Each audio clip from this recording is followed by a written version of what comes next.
Hello. Tacit Investment Management are changing the mix of their portfolios, and we wanted to keep you in touch with what we're doing and why. It's always been central to our approach that we manage your risks by balancing growth assets against stabilizing assets that protect your capital against unforeseen events. So when shocks hit the market, as they always will from time to time, stabilizer assets tend to hold or increase their value and so help offset any loss in value of growth assets. This way, we try to limit your downside risk. In the past, we've used gold as a stabilizer, but currently we favor short-term US government inflation-linked bonds. Note how they've moved in an opposite way to equities in the recent past, smoothing out their ups and downs. For example, in the banking crisis of 2008, when equities fell, index-linked bonds rose. Similarly, in this year, stocks have fallen and index-linked bonds have continued to rise. Right now, the world is being rocked by fast-moving change across the fields of economics, politics, and environment. In economics, the 40-year trend of falling interest rates looks to be coming to an end, and inflation has begun to rise. These charts show that. On the left, we see the continuous fall in interest rates from the early 80s, with only occasional blips. And as regards inflation, the chart on the right shows inflation having fallen sharply in the early 80s and then remaining low for many years. Now, both these trends have broken. Both charts have spiked higher. If this were totally up to date, it would be well above 2% now. Another huge economic transformation happening right now is that the mountain of sovereign debt in the West has grown and growing and is now accelerating, while that of the East, across the broad swathe of Asia, is much more under control. The blue line is Western sovereign debt. The black line is emerging market debt.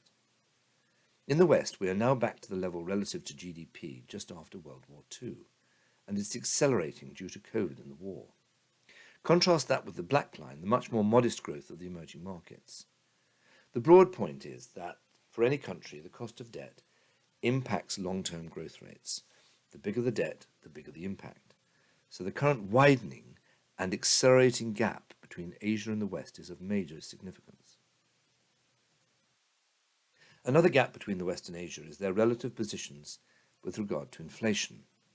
We've already seen that it's spiking in the West, but the chart on the right shows there's no equivalent spike in Asia.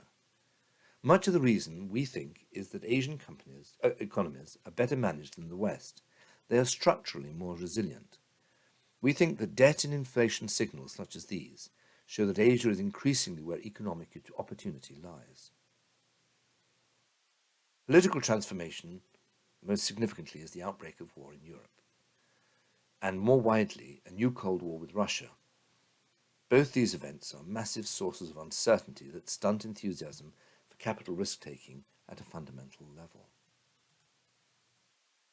And then there's the re-emergence of trading blocks and the increased costs that are inevitably associated with that due to fragmenting supply chains and onshoring old industry. Bilateral US-China trade has fallen sharply since the imposition of tariffs.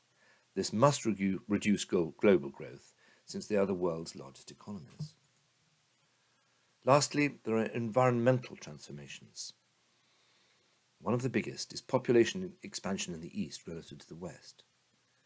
Basically, the bigger the proportion of the population that is of working age, the greater the economic value creation, and therefore the lower the drain on the public purse. But as population growth stalls in the US and Eurozone, their future tax revenues will be limited. Claims on the public purse from state pensions will increase dramatically, with the obvious dampening effect on growth. Lastly, there is the increased cost of going green.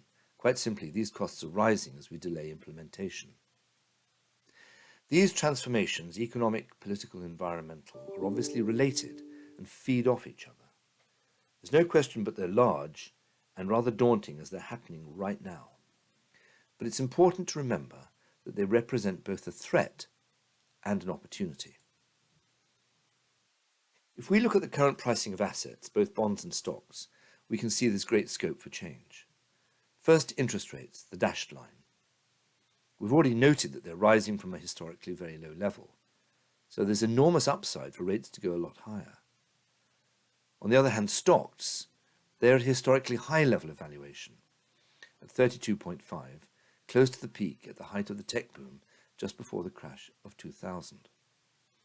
Looking at these charts then, both at extremities, the question inevitably arises, as interest rates rise, as they're currently doing, are stocks in danger of falling from their current historically high valuation?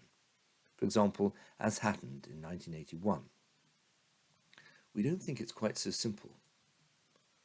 If we extract the huge tech stocks from the S&P index, see how dramatically the valuation of the rest of the index, the blue line, falls.